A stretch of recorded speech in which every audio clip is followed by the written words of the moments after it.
Acción, tu revista mensual de cine y series, con los mejores estrenos de cine, fichas y reportajes coleccionables, series de televisión y 8 pósters todos los meses.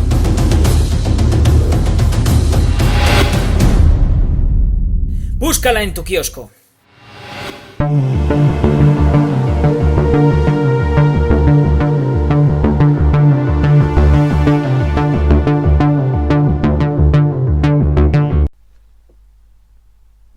Hola, muy buenas amigos, amigas, seguidores, seguidoras del canal Acción Cine en YouTube.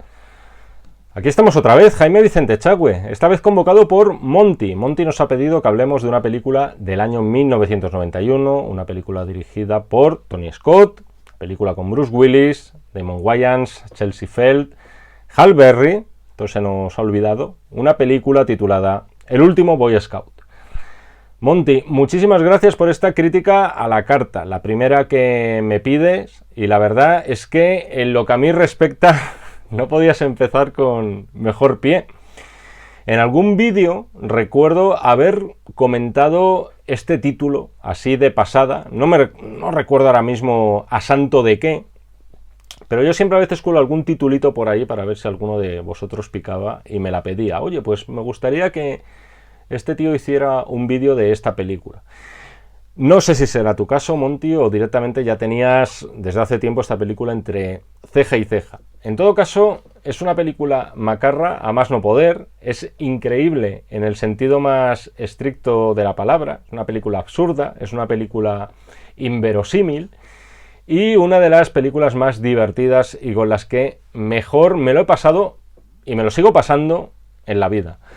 Por tanto, uno de mis placeres culpables y, por qué no decirlo, también un pequeño fetiche cinematográfico y que por lo menos una vez al año me trago de un tirón y habitualmente sin pausas.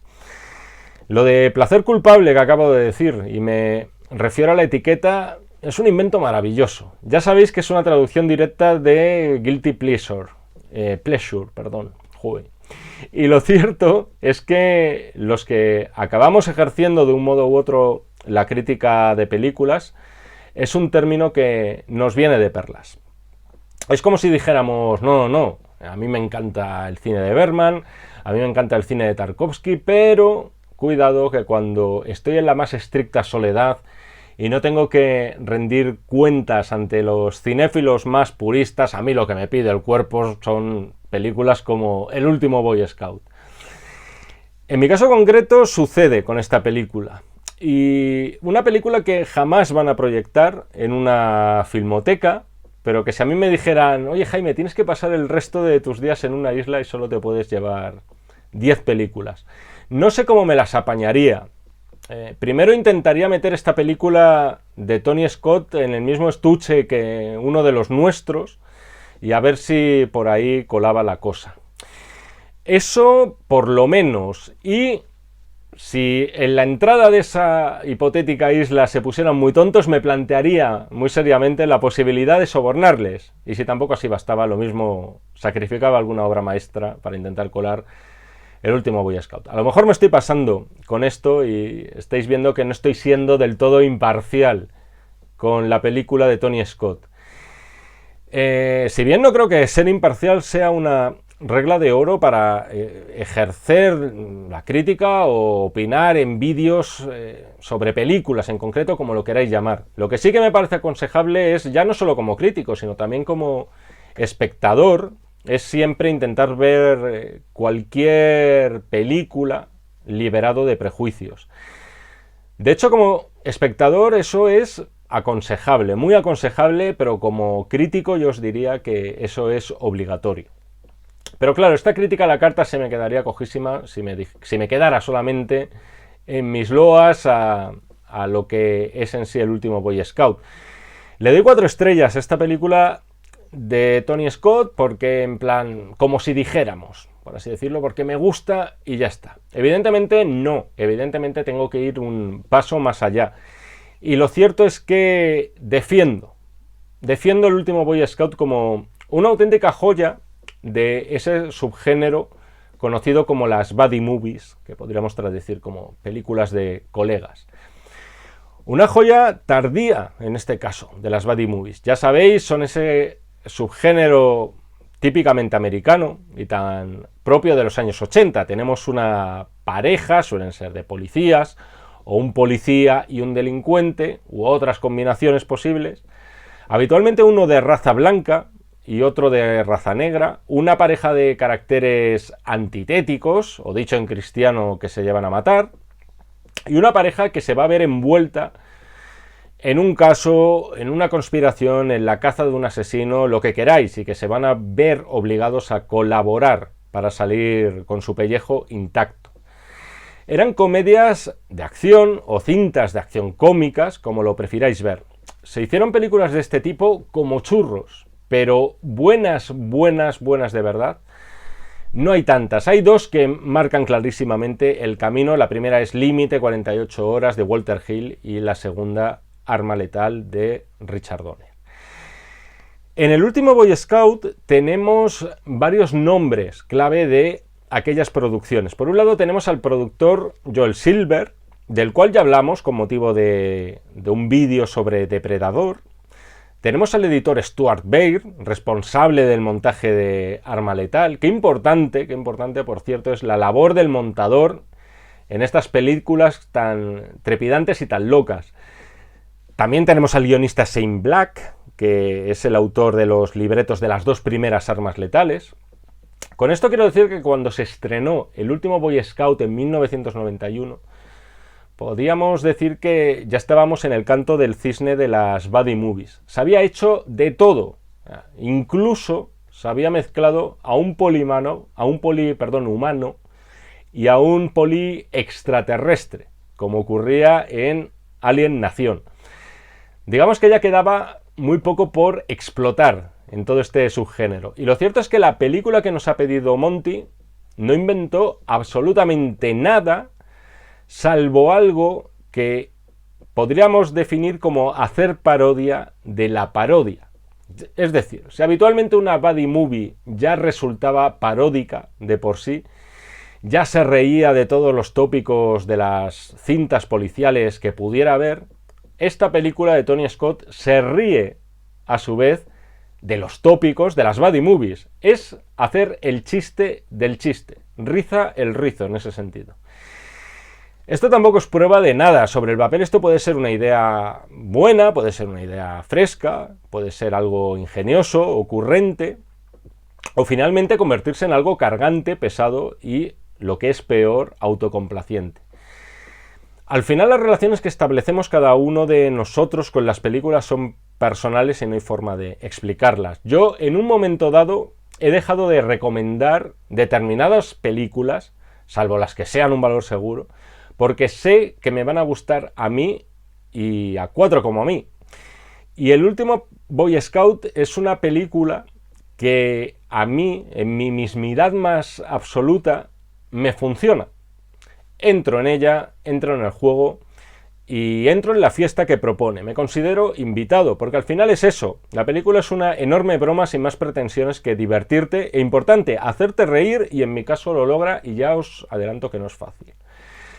Por otro lado, no voy a decir que esto lo logre la película por casualidad, pero casi.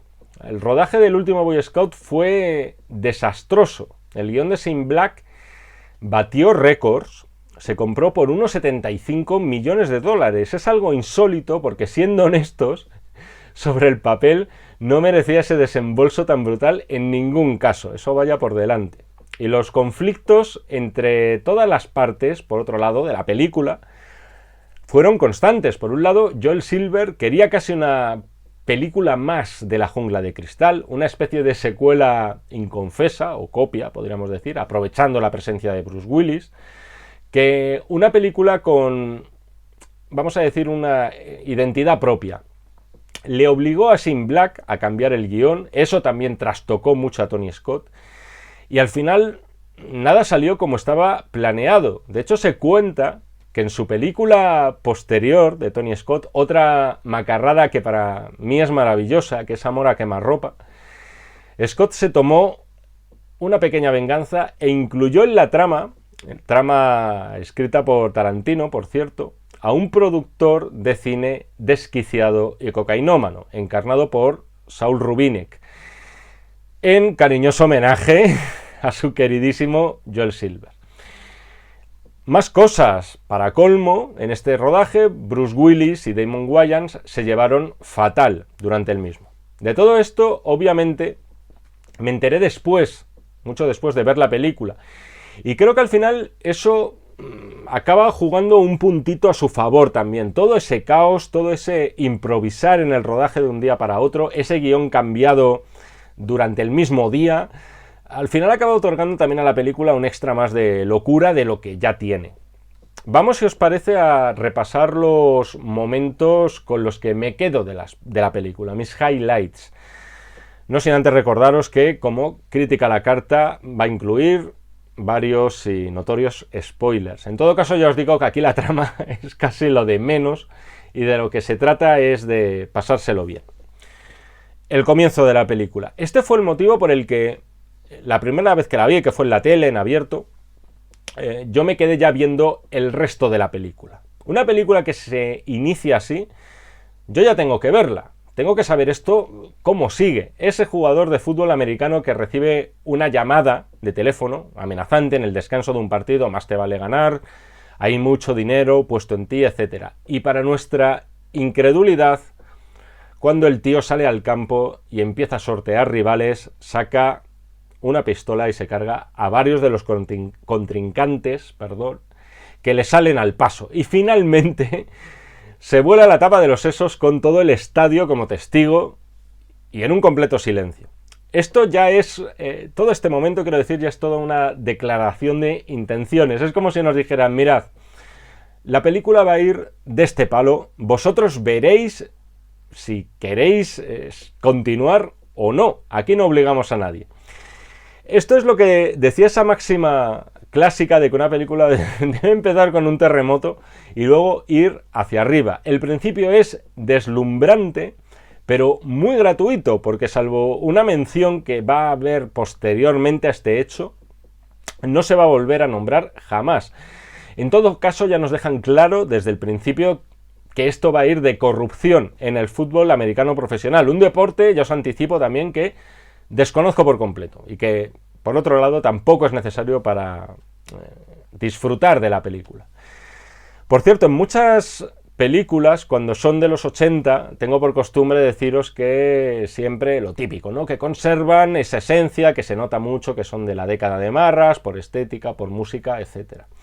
El último Boy Scout es una película noventera, 100%, y no solo en lo estético y las pintas y caracterizaciones de los personajes, es muy de principios, es del año 91, pero visualmente también está más en consonancia con una película del año, y quiero decir no con una película en concreto, sino más bien con el cine que se podía hacer en el año 98 que del año 89, pese a estar muchísimo más cercano en el tiempo. Y en ese sentido hay que hacer una mención y quién sabe si una reivindicación a la labor de Tony Scott, un director al que se le dio mucho en la cabeza con los logros de su hermano Ridley, para mi parecer, de forma tremendamente injusta. De esta película, al igual que en muchas otras suyas, siempre se le tachó de lo mismo, de ser efectista, de estar más cerca del videoclip que del lenguaje cinematográfico estándar, de parecer en ocasiones más un spot publicitario, algo que por otro lado tenía sentido porque tanto él como su hermano Ridley eran publicistas antes que cineastas. Algo de razón, y posiblemente tengan razón todas estas críticas. Lo que ya sería más debatible es saber qué hay exactamente de malo en todo eso, o si el resultado al final tiene nervio y es emocionante, como ocurre aquí, como ocurre en Amor a quemarropa, como ocurre en Marea Roja, por citar tres ejemplos muy seguidos en el tiempo de Tony Scott. Exactamente, ¿cuál es el problema?, nos podríamos preguntar. Yo creo que lo peor que se puede decir de Tony Scott al final es la legión de imitadores que tuvo, muy cercanos también en el tiempo, que al final exacerbaron ese estilo suyo tan directo, muy dinámico, y en cierto sentido es verdad, propio del lenguaje del videoclip. Y no estoy mirando a nadie en concreto, Michael Bay. En todo caso, volviendo a la película, a mí lo que me gustó, también lo que me sorprendió en su día, fue ver a John McClane fuera de la saga Jungla de Cristal. En este caso, Joe Hallenbeck. Joe Cornelius Hallenbeck. Cornelius es su segundo nombre, pero si se lo recuerdas, te va a matar. Al final es una prolongación de John McClane, pero aunque cueste imaginarlo si no habéis visto la película, aún más tirado, aún más despojo, aún más desastrado, casi parece un vagabundo. Varias veces a lo largo de la película se hace referencia que parece que el tío ha dormido con la ropa que lleva, y de hecho es cierto en la mayoría de las ocasiones. Y para mi gusto es una de las grandes creaciones de Bruce Willis. Es eso su personaje al final, es puro Bruce Willis, tremendamente irónico, es frío, es gélido como el hielo, sin ningún tipo de miramientos, pero con ese toque moralista y que da título a la película. Ese título del último Boy Scout, aquí nos puede sonar más extraño, pero en Estados Unidos, si habéis visto cine en general americano, se le suele llamar Boy Scout a toda aquella persona que es recta, con principios, que ayuda a los débiles, un Ned Flanders de la vida. Este apelativo de hecho surge cuando le pilla al personaje de Damon Wayans con drogas en su casa y lo echa a patadas. Hallenbeck va a ser, según el personaje de Wayans, el último Boy Scout. Él dice además, Hallenbeck, una frase: no le caes bien a nadie, todo el mundo te odia, vas a perder siempre. Sonríe, ¿no? Se dice delante de un espejo retrovisor. Es por otro lado un personaje muy también de novela negra, y de hecho la película tiene un inicio también muy de novela negra. Es un detective, Bruce Willis, que recibe un caso: proteger a una chica, una muy jovencita, Halle Berry, novia de un jugador de fútbol retirado, en este caso el encarnado por Damon Wayans, porque está recibiendo amenazas. Y como en el cine negro, ese caso en apariencia sencillo, en fin, casi solamente de mero guardaespaldas y acompañante, va a acabar salpicando a altísimas esferas de la ciudad.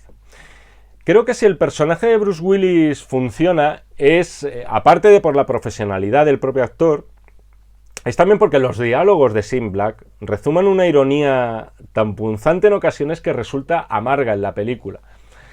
Todo el momento en el que va a su casa, está su mujer en el cuarto, Sarah, interpretada por Chelsea Fell, ve la tapa del váter abierta y comienza a sospechar que su mujer tiene a un amante escondido. Todo este momento es una genialidad. Ya os digo que Bruce Willis aquí es un John McClane desquiciadísimo, loquísimo, directamente para que lo encierren.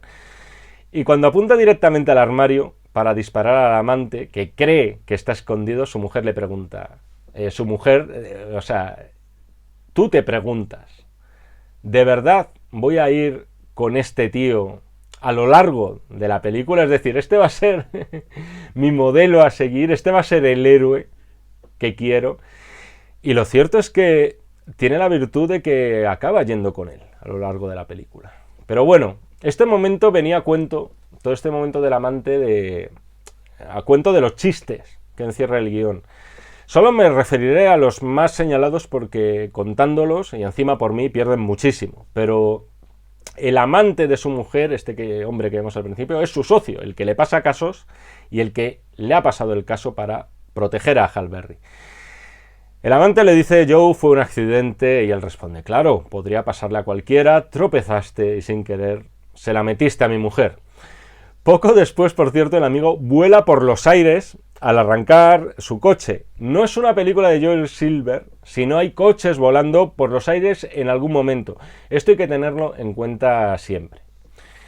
Toda esta situación que nos plantea la película la lleva el personaje de Hallenbeck con una resignación extraña. Es verdad que le pega un puñetazo a su amigo, antes de que explote por los aires, claro, pero no sin antes casi pedirle permiso. Además, su mujer le echa también en cara que no se cabre con ella, cosa que es verdad que no hace, que le gustaría que le dijera alguna vez fuck you, Sarah, para demostrar verdaderamente que tiene sangre en las venas, que siente algo, porque da la impresión de que Joe está tan acabado que no parece que, o más bien que parece que corre horchata en lugar de sangre.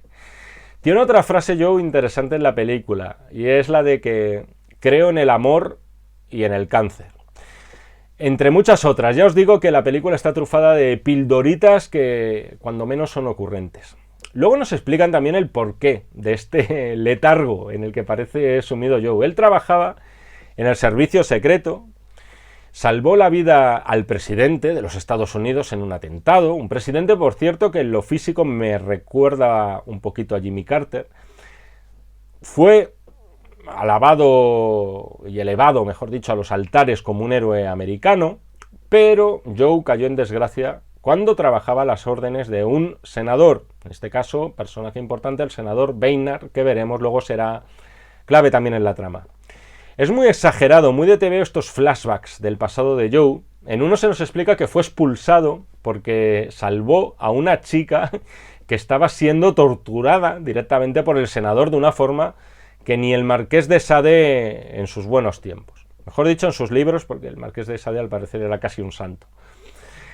No paran de ocurrir cosas espectaculares en la película, y si el principio nos parece que nos están invitando a embarcarnos dentro de una montaña rusa, en ese sentido nadie puede decir que vaya a salir decepcionado. Te estás recuperando de una cuesta y luego te llega una curva todavía más frenética. Su primer encuentro con Jimmy Dix, el exjugador interpretado por Damon Wayans, que será su pareja en esta buddy movie, con el que se lleva fatal al principio y luego se llevará bien, y como os dije, en la vida real es casi al revés. Willis y Wayans se llevaron tirando a mal.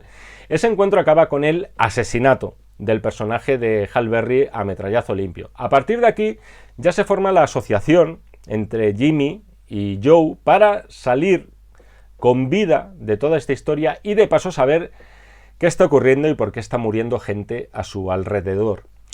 Creo que Damon Wayans no está tan mal en la película y no me parece mal escudero de Bruce Willis. En este caso, la estrella principal es Bruce Willis, los focos están puestos en él y su compañero, en este caso Wayans, debe, yo creo que sobre todo, dar buenas réplicas a los chistes e incluso soltar alguna frase cachonda de vez en cuando.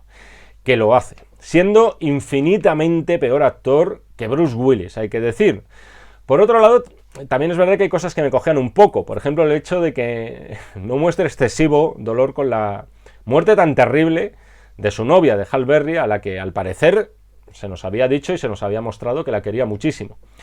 Wayans no transmite tanto como Bruce Willis, y a Bruce Willis en realidad le basta muy poquito para que nos acabe llegando. Insisto, a partir de aquí, montaña rusa, todo es inverosímil, todo es de TVO, todo es divertidísimo. Hay una conspiración entre el dueño de un equipo de fútbol, que recibe el mafioso nombre de Sheldon Marcone. Perdonad si alguno de vosotros se llama Sheldon o Marcone y se da por aludido.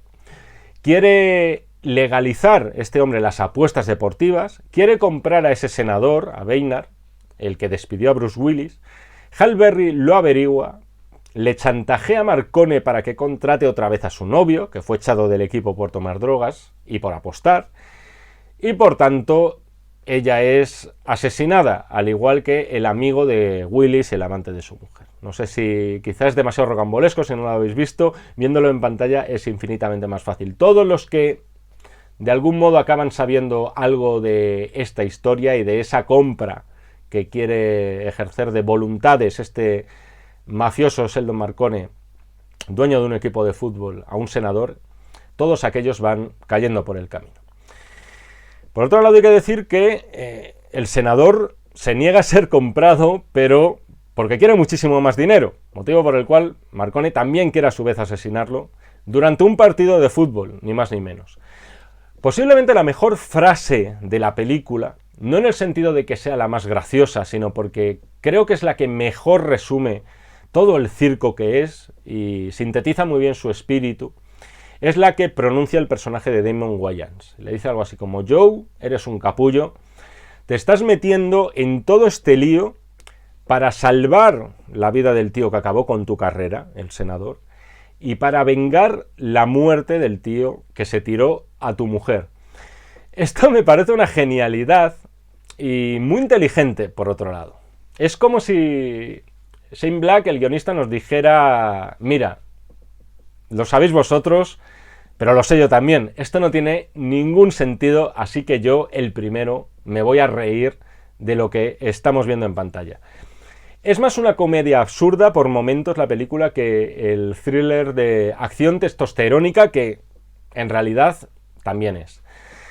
Por encima del dueño del equipo, por encima del senador, hay que mencionar al que para mí es el gran malo de la película. Se lo dice además Bruce Willis, dentro de todo este afán de reírse de los clichés del cine ochentero de acción.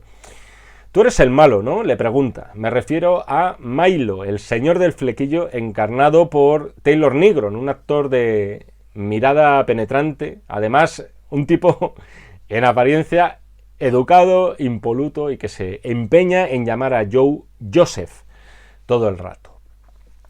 Le empezamos a conocer mejor en otro de los grandes momentos de la película, y que es cuando tienen a Joe capturado, pide un cigarrillo a uno de los malos, se lo da, Joe le pide fuego, parece que se lo va a dar y lo que hace es darle un puñetazo a Joe. El cigarrillo se cae. Pero ya digo, Bruce Willis, o Joe en este caso, con toda la parsimonia y con toda la serenidad del mundo, coge el cigarrillo otra vez, se lo mete en la boca y le vuelve a pedir fuego. Y añade la postilla: y si me tocas, te mato. Y efectivamente, el otro le vuelve a pegar el puñetazo y le deja seco de un solo toque, porque Joe, pese a esa apariencia que tiene de vagabundo alcoholizado, es una máquina de matar. Qué bien, además, por cierto, de repartir los puñetazos, los recibe siempre Bruce Willis. Mola mucho también ver cómo le ponen fino en la película.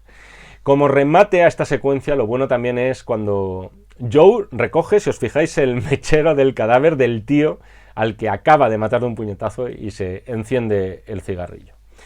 La secuencia del bosque también, esta es una de las grandes. Si os fijáis, por cierto, uno de los malos que acompaña a Milo es James Gandolfini, no muy reconocible de primeras por las gafas de sol, pero creo que es relativamente fácil de identificar siempre este hombre. Aparte de eso, hay un par de cosas que me gustan muchísimo de todo este momento. Primero, como Milo amenaza a Joe. Le dice algo así como que: por una vez me gustaría oírte gritar de dolor. Y lo piensas y dices: joder, es verdad. Mira que el personaje de Joe ha estado a punto ya de morir unas 10 veces, más o menos, en la película. Pero nunca se desespera. No pierde los nervios. Es ultra seguro, está ultra seguro de sí mismo. La respuesta a esa frase de Milo por parte de Joe es: ponme un rap. Eso no lo veíamos venir. Luego está el momento, también hablando del bosque, en el que aparecen de improviso Jimmy y la hija de Joe, interpretada, por cierto, por Danielle Harris.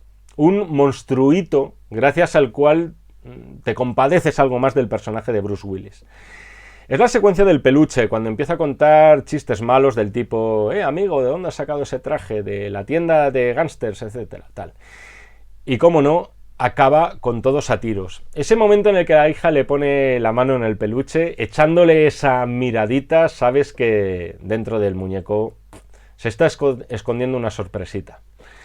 Hay un momento también mágico, vamos a llamarle así, es cuando el coche de Milo cae la piscina. Voy a dar grandes saltos porque contar todo esto, como comprenderéis, es aburridísimo para vosotros y para mí. Lo mejor es que lo veáis. El coche de Milo cae a la piscina de un tipo, hasta aquí todo normal, podemos decir, y por ahí recaen Joe, su hija y Jimmy. Willis le dice a ese pobre vecino que no sabe lo que pasa: danos tu coche. El tío se niega y entonces Hallenbeck coge a su propia hija y le dice: como no nos des el coche, mato a la niña. Esto creo que nadie podía vérselo venir. A mí me parece también otra de las grandes genialidades. Y también por la reacción de la niña. Le dice: papá, algo así como: hombre, no hagas estas cosas, por favor. Luego dicen que somos una familia disfuncional. El tercio final de la película es pirotecnia, pura y dura. No es quizá lo que a mí más me gusta, porque ya os digo que todos los momentos previos que os he repasado me gustan más, ¿no? Pero teniendo en cuenta que estamos ante una película de género 100%, lo cierto es que el tercio final no está nada mal tampoco. Aquí de lo que se trata es de ir poniéndole al protagonista una soga al cuello e irla apretando poco a poco. Y en este caso va a ser con su hija en manos del malo malísimo que es este Marcone. De hecho, al final esta niña es el único punto débil que tiene Joe. Si algo le puede hacer gritar y desesperarse de dolor, como decía antes Milo, es saber que la niña corre peligro, pese a que la niña dice odiarle. Tenemos un final con helicóptero de por medio. Esto también muy Joel Silver, con Jimmy recuperando su mano para lanzar una pelota al senador, de forma que desvía la bala. Y tenemos el enfrentamiento entre Joe y Milo, que termina de la forma previsible, salvo por el hecho de que Joe, tal y como había prometido anteriormente en un diálogo con Jimmy, si salía con vida de esto, se ponía a bailar. El epílogo, creo que pocas veces ha sonado en una película más romántico la expresión fuck you que le dice Bruce Willis a Chelsea Fell ya justo antes del epílogo. Ya cuando todo ha pasado, los malos han palmado, los héroes siguen con vida.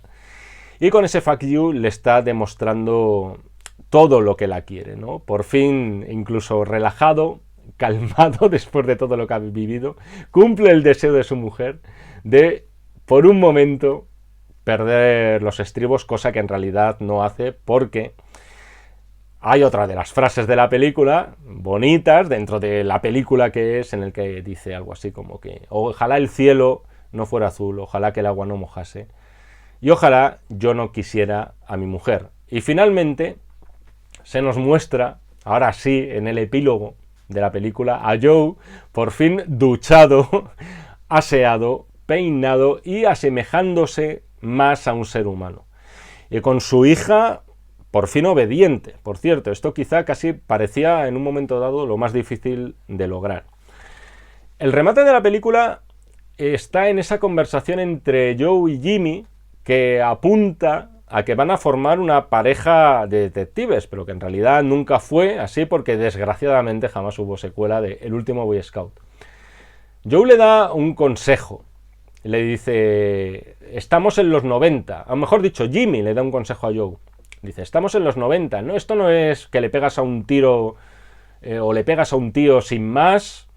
Antes de hacer eso, antes de pegarle el puñetazo, lo que tienes que hacer es decirle algo gracioso. Y Jimmy dice algo así como, por ejemplo, I'll be back, por ejemplo, volveré. Y Joe dice, eso no, algo un poquito mejor, algo un poquito más currado. Palito cariñoso ahí a Arnold Schwarzenegger, Bruce Willis y Schwarzenegger en realidad se llevaban muy bien, para acabar al final con una parodia enorme. Es un chiste con patas descomunal, El último Boy Scout, que no solo no se toma en serio a sus referentes, sino que lo más importante de todo, no se toma en serio a sí misma. Y hasta aquí la crítica a la carta, El último Boy Scout. Monty, mil gracias por tu petición, espero que te haya gustado y espero sobre todo que te haya merecido la pena todo este páramo de tiempo que ha pasado hasta que hemos respondido o he respondido a tu petición. A los demás, espero también que os haya gustado. Ya sabéis, si queréis seguir viendo mi careto por aquí, si queréis seguir escuchando esta voz que Dios me ha dado, solo tenéis que echar la mirada un poquito más abajo, ver las instrucciones para pedir críticas a la carta del canal, un poquito más arriba. Si queréis os podéis suscribir o bien unir al canal si queréis colaborar un poquito más. Nos seguimos viendo en el canal de Acción Cine si así me lo requerís y por supuesto nos seguimos viendo, nos seguimos leyendo en este y en todos los que están por venir de los números de la revista Acción. Muchísimas gracias y hasta otra. Acción, tu revista mensual de cine y series, con los mejores estrenos de cine, fichas y reportajes coleccionables, series de televisión y 8 pósters todos los meses.